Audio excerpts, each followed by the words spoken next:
Nous allons avoir le plaisir aujourd'hui ensemble de pouvoir étudier Be'ezrat Hashem Yitbarach, la page Nun Alev du traité Nedarim.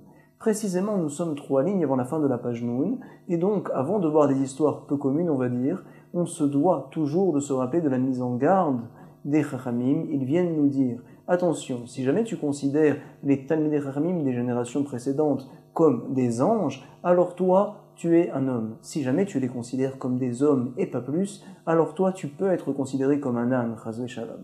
À savoir, on se doit toujours de se rappeler que les Tananim dont on parle, les Amoraïm dont on parle, il s'agit vraiment de malachim, d'anges. Précisément, particulièrement Rabbeinu Akadosh, celui qui a écrit toutes les Mishnayot, Rabbi, qui était très riche, et au moment où il partait, au moment où il allait mourir, il a levé les mains, il a juré devant Akadosh Baruch Hu qu'il n'a pas profité de ce monde-là, si ce n'est de ce dont il avait besoin précisément. En tout cas, nous allons maintenant voir une histoire avec Rabbi, également Bar Kapara qui est un grand Tana, et aussi Ben Elassa, le gendre de Rabbi. On se doit de savoir tout d'abord que Bar Kapara, sa parnassa, l'essentiel de son argent, c'était en donnant de la simcha aux gens, en les faisant rire. En tout cas, nous, avec simcha, nous allons pouvoir attaquer la Gemara. Nous allons voir tout de suite comme quoi un Tana, quelqu'un de grand, un Talmid Chacham, un Gdolador, lorsqu'il fait une erreur, chas v'shalom, ça peut entraîner de grandes conséquences dans le Ham Israël, dans la ville également.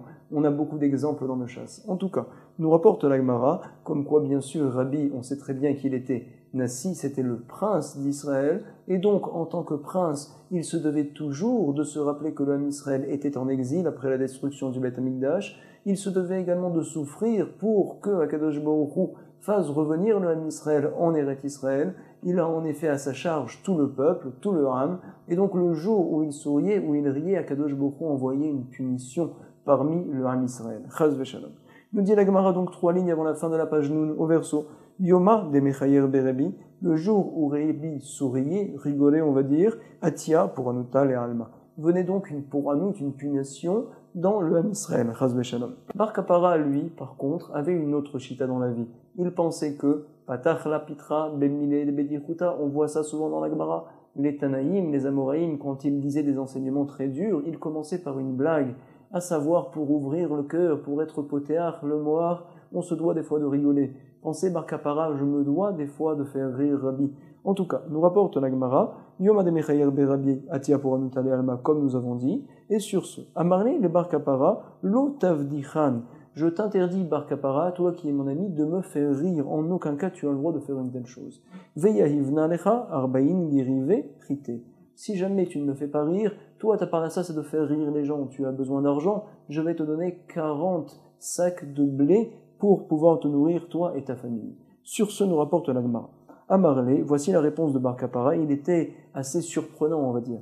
Nirzei mar, toi Rabbi, comme quoi des kol griwa de baina shakilna, tous les sacs de blé que je veux, je vais les prendre de chez toi. Il a voulu lui faire rire également, à savoir, Shakal dikula, Rabat, il a pris, nous dit le Ran, à la première ligne, Sal Gadol, un très grand sac rempli de blé. Qu'est-ce qu'il a fait? Rafié koufra. Il l'a donc fermé hermétiquement avec du goudron. Vesarfé al réché, il l'a mis à l'envers et il l'a posé sur sa tête pour faire rire Rabbi, incroyable. Veazal, veamarle, lichil limar, arbaïn giri vérité, verachinabar. Donne-moi les 40 sacs de blé que tu m'as promis. Sur ce, Ahou, Rabbi, il a rigolé. Et il lui a dit à Marley, la visarticha delotimatra, n'est-ce pas que je t'ai prévenu clairement de ne pas me faire rire? Pourquoi tu me fais donc rire? Sur ce, il lui a dit à Marley, rite de rachina, kanasivna, non, je ne te réclame pas maintenant les 40 sacs de blé que tu m'as promis si je ne te fais pas rire. Non, je sais très bien que je t'ai fait rire. Je te demande simplement les 40 sacs de blé que tu me devais depuis longtemps. Il a voulu également lui faire rire, c'était une blague. Alors, en tout cas, nous rapporte la Gemara à Marle, Bar Kapara, les Barthé. Autre histoire, Bar Kapara, qui était apparemment assez drôle, a dit à la fille de Rabbi cette fois, les Machar, demain, Shatina Chamra, je vais boire du vin, Bedikura de Avour, lorsque ton père va danser devant moi, Rabbi, ou Bekir Kane de Imar, et lorsque ta maman va chanter devant moi. Disent les Chachamim, mais attends, comment peut-il dire une telle chose? Une femme n'a pas le droit de chanter? Chas v'shalom devant des hommes. Nous avons un ritva formidable qui se trouve dans le traité Kiddushin à la page 82 et qui dit quelque chose qui apparemment ne le tient pas dans la halakha, mais on peut comprendre grâce à ça les paroles de Bar Kapara. à savoir toute personne selon sa gdusha. Il y avait des Amoraïm, des Tanaïm, qui pour eux, les relations interdites étaient si loin de leur esprit, ils étaient purs, c'était des anges comme on a parlé au début du shiur, et donc ça ne leur faisait rien. Ici aussi, Bar Kapara, que la femme de Rabbi chante devant moi, ça ne me fait rien, je pourrais même l'entendre.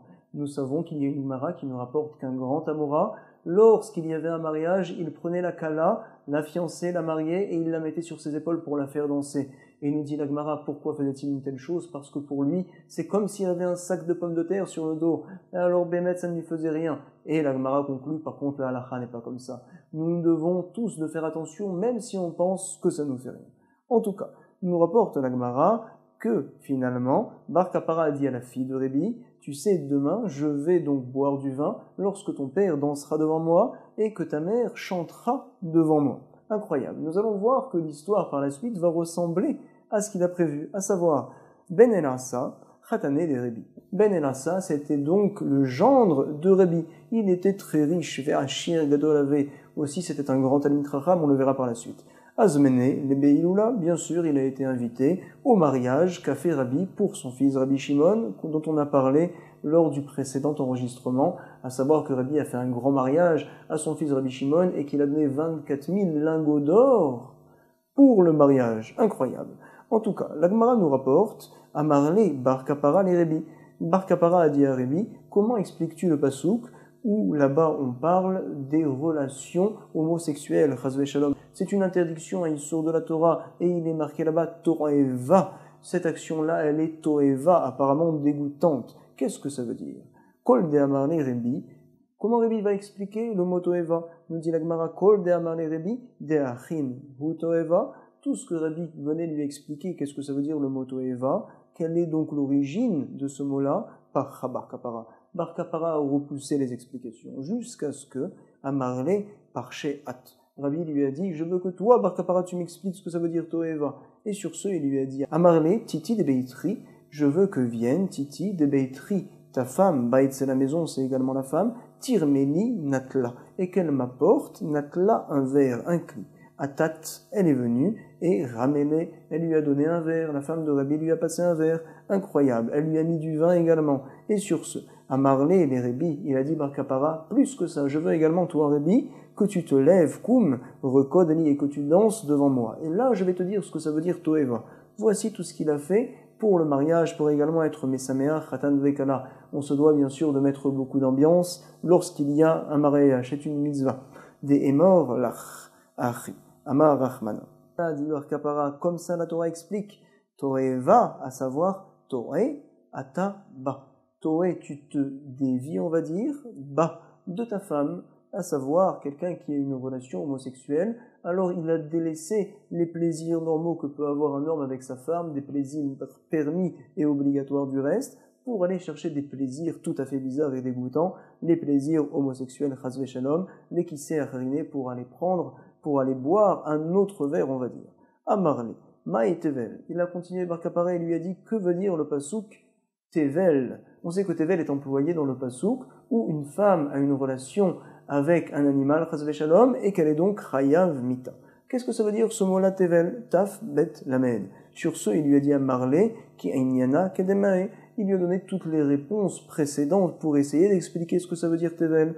À Marlé, vide li. Je veux que tu me fasses, si tu veux que je t'explique clairement, dit Bar Kapara Rabbi, ce que ça veut dire tevel, de omar lach. Avad. Finalement, Rabbi, il a tout fait. La Marlé tevel, ou à savoir, tavlin, c'est donc un encens, on va dire une épice. Yeshba, est-ce qu'il y a une épice, un goût particulier à ces deux relations dégoûtantes? Pourquoi la femme a délaissé la relation avec les hommes, à savoir à se marier, et donc est partie avoir une relation bizarre avec une animal? Tavlin, Yeshba, est-ce qu'il y a un goût particulier à cela? Shaine hadabia min kuleon biot, est-ce que cette relation-là est bémet différente de toutes les autres relations? Est-ce qu'elle a quelque chose de mieux? Chazvé shalom. Amarle, ou maïzima, il a continué Bar Kapara, il a voulu faire rire lors du mariage. Qu'est-ce que veut dire le mot zima? Bien sûr, c'est le père dans la Torah qui a l'interdiction de laisser sa fille avoir des relations interdites Amarle, voici ce que ça veut dire zima, c'est dégoûtant apparemment. Avid ki ainyana kadama, je veux, dit Bar Kapara, que tu fasses ce que je t'ai demandé au départ. Avad, Rabbi il l'a écouté, il a fait tout ce que lui a demandé Bar Kapara. Il a dansé, également sa femme lui a servi un verre de vin.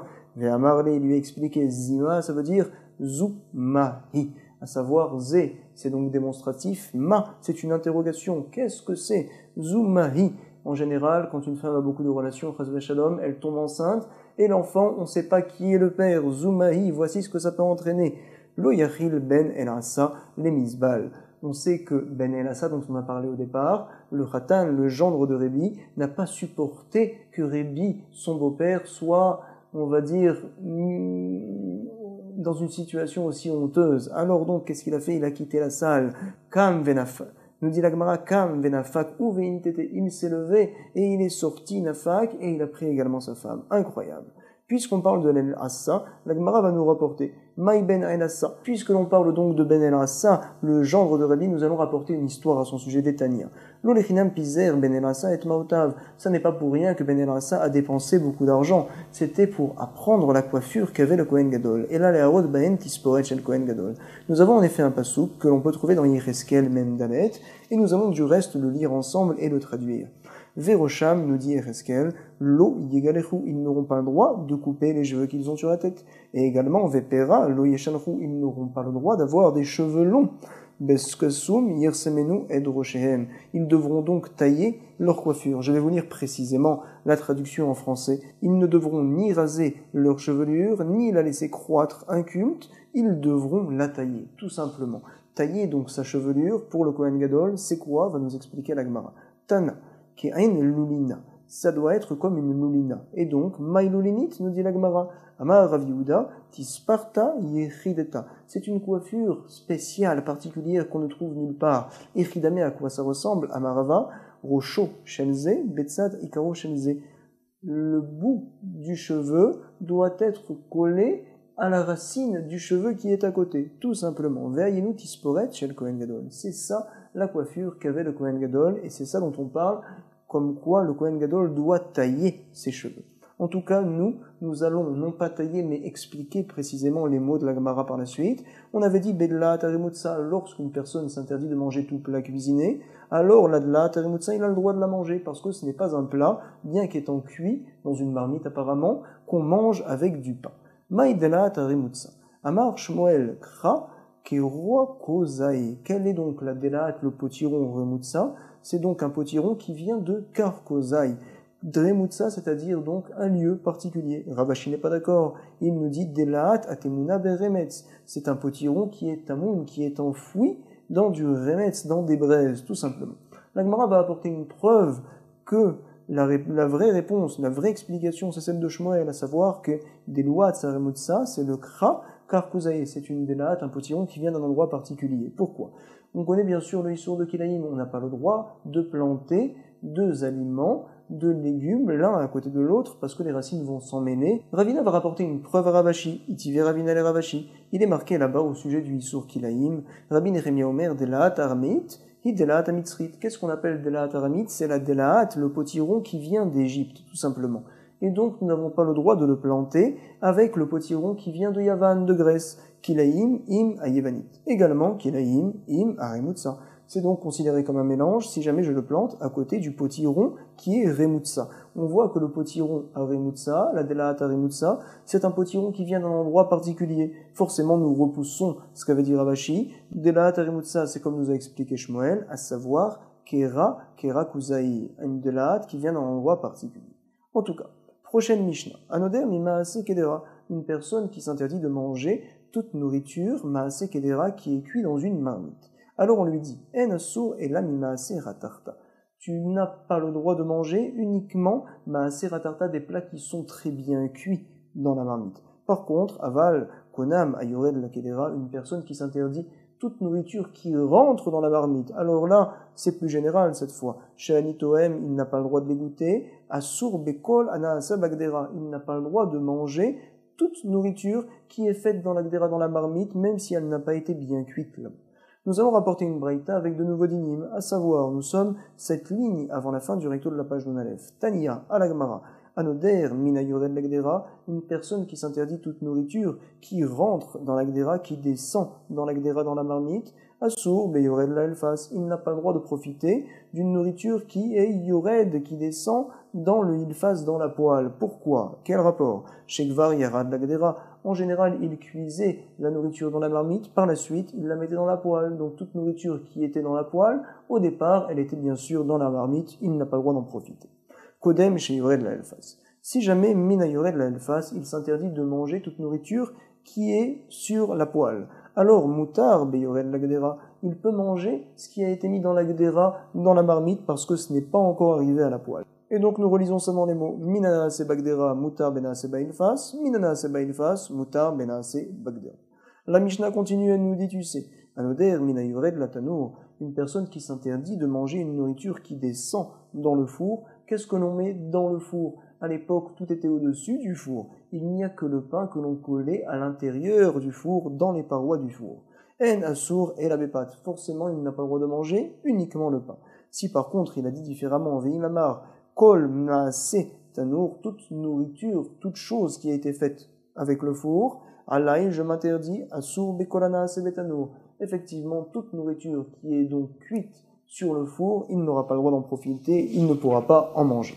Nous allons voir maintenant une nouvelle Mishnah au verset de la page Nunalef, Mina kavush, une personne qui s'interdit de manger toute nourriture qui est kavush, qui est mise dans le vinaigre, comme par exemple les cornichons. En assour et la mina kavush shel yerek. Forcément, il n'a pas le droit de manger ce qui est mis dans le vinaigre si c'est un yerek, un légume. Pourquoi? Parce que lorsque je dis kavush, je pense aux aliments essentiels que l'on met dans le vinaigre. Par contre, si des fois, c'est vrai, on peut y mettre de la viande ou toute autre chose, ça, on considère que je ne me le suis pas interdit. Comme ça, précise la Mishnah.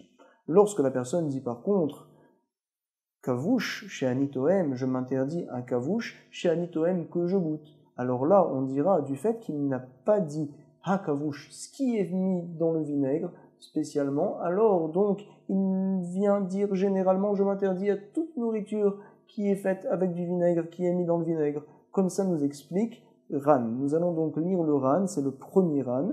Minakavush en asur et la minakavush en irek. Pourquoi? Mishum dekivan de amar hakavush avec un he, mashma hayadua. Apparemment, c'est la nourriture qui est connue que l'on met en général dans le vinaigre, des stama, des yereku. Et en général, c'est quoi? C'est le yerek, c'est le hegim.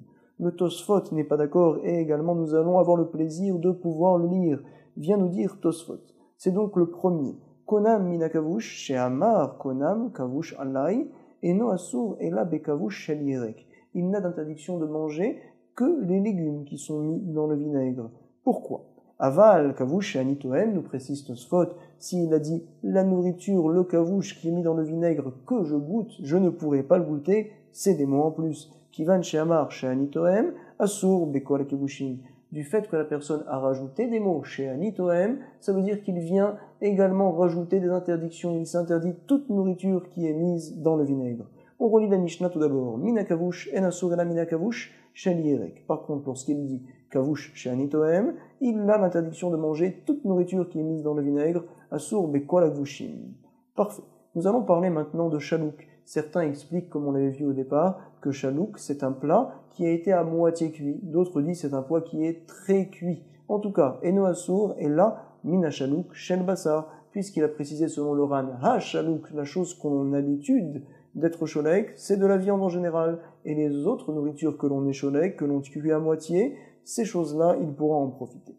Chalouk chez Anitoem, quand il dit ça par contre, lorsqu'il a rajouté les mots chez Anitoem selon Tosfot, lorsqu'il n'a pas dit Hachalouk avec le Heayedia selon le Ran, alors là on voit qu'il vient tout inclure encore une fois. Asur, Bekol, Hachelukim, c'est tout à fait compréhensible.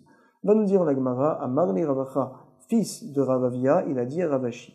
Amar de Kavish, ce qui est kavush, il a dit également des chalik, ce qui est chalouk, ou bien ce qui est grillé, des tsali, maï, des maliyar, ce qui est salé en général, on en parlera plus tard de ce qui est salé, de ce qui est également grillé. Alors, Echin Mashma, est-ce que ça veut dire spécialement les choses que l'on grille, spécialement les choses qu'on écholek, ou pas? La question Béhémet de la Gemara ne va pas être répondue, tivré, nous restons dans la Sheila. À savoir, lorsque je dis hakavush, lorsqu'il y a le hei, ça vient dire la chose spéciale qui est kavush. Lorsque je dis hachalouk, la chose qui est chalouk. Quand je dis chalouk, et donc je ne précise pas, je dis également she'ani tohem, on avait dit que je viens tout inclure. Quand je dis des chalouks, des kavouches, des maniars, également des tseli, la Gemara est en là, on n'a pas de réponse. Nouvelle Mishnah Be'ezrat Hashem Midbarach. Minatsali en asur ela minatsali shel basar. Une personne qui s'interdit de manger minatsali, ce qui est grillé, alors il n'aura pas le droit de manger la viande grillée en règle générale. Encore une fois, selon le Ran, il y a le hei qui vient préciser ce qui est grillé tout le temps d'habitude, à savoir la viande. Ça, c'est selon l'opinion de Rabbi Yehuda. Et disent les Mefarshim, Rabbi Yehuda également, c'est lui l'auteur de ce que l'on a vu dans la précédente Mishnah.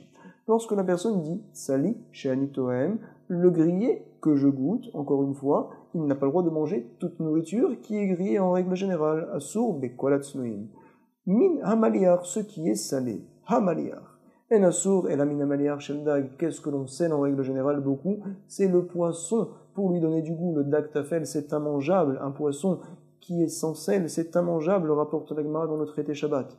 Maliar she'ani tohem, quand il dit ce qui est salé, que je goûte, il ne précise pas, donc selon le Ran, selon Tosfot, en tout cas, il n'aura pas le droit de manger toute nourriture, assour, bekol, ameluchim, toute nourriture qui a été salée.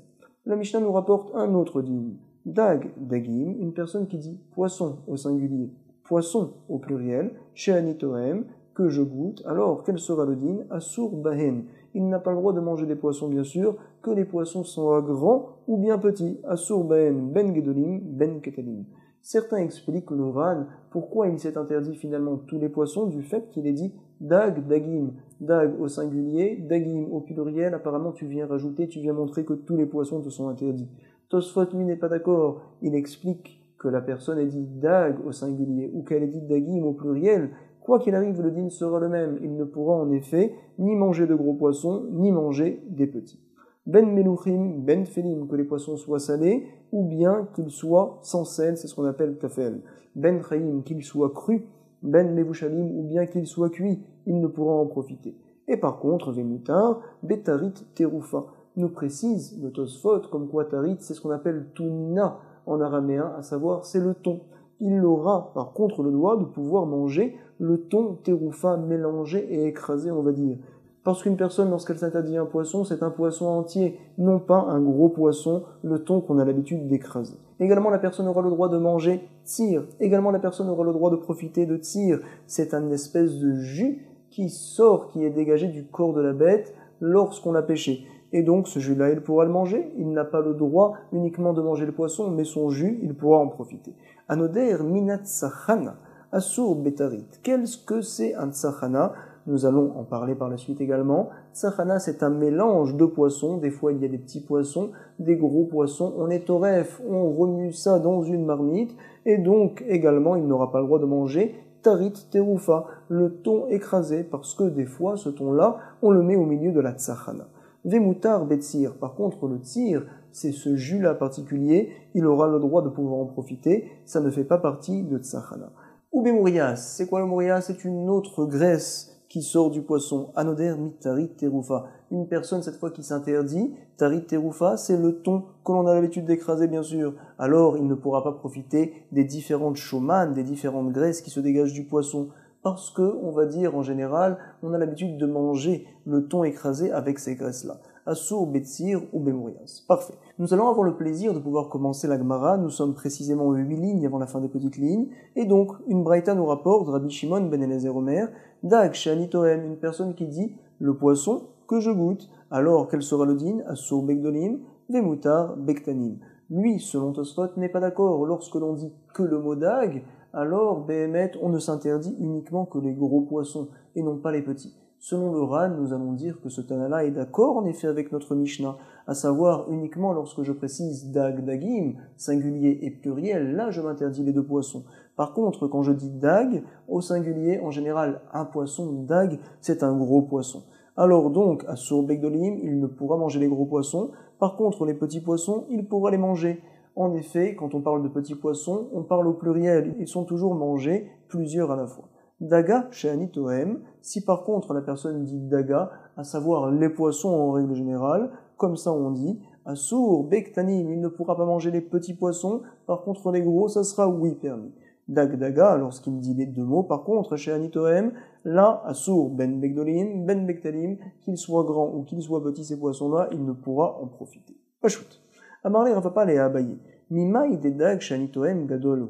D'où sait-on que lorsque l'on parle de Dag, et non pas Daga, ça signifie, ça fait donc référence aux gros poissons et non pas aux petits. L'Agmara nous rapporte un pasouk dans Yona. On sait que Yona a voulu s'enfuir lorsque Hachem lui a dit « Va ramener les goïms, les gens de Ninvé, Bitshuva ». Donc il avait peur, Yona, que finalement Akadosh Baruch Hu allait par la suite punir le Ham Israël, que ça allait faire un catégore. Regarde que les goïms font tchouva et que le Ham Israël ne fait pas tchouva. Il n'a pas voulu écouter Akadosh Baruch Hu, il s'est enfui, il est monté sur un bateau. Finalement, Hachem a fait par la suite qu'un gros poisson l'a avalé jusqu'à ce que Yona soit rejeté du poisson et qu'il fasse la volonté du maître du monde d'Akadosh Baruch Hu. C'est du reste ce que l'on a l'habitude de lire à Yom Kippour, la Haftara de Yona, pour se rappeler que Hachem, dans toutes les situations, écoute nos prières et est là pour nous aider. En l'occurrence, Yona a prié dans, on va dire, le ventre du poisson, si on peut dire comme ça, et en tout cas, il est marqué dans le pasuk Vayimaen, Hachem, Dag Gadol Livloa. Akadosh Baruch Hu a envoyé un gros poisson pour aller avaler Yona. Donc on voit clairement que Dag, on parle d'un gros poisson ici. Ah, mais attends, nous rapporte la Gemara, dans Yona, il est marqué également Vayitpael Yona El Hachem, Elokav Mimaya Daga, comme quoi Yona a prié vers son Dieu, Akadosh Baruch Hu, Mimaya Daga, du ventre des intestins, on va dire, du Daga, du poisson. Et cette fois, il n'est pas dit Dag, il est dit Daga.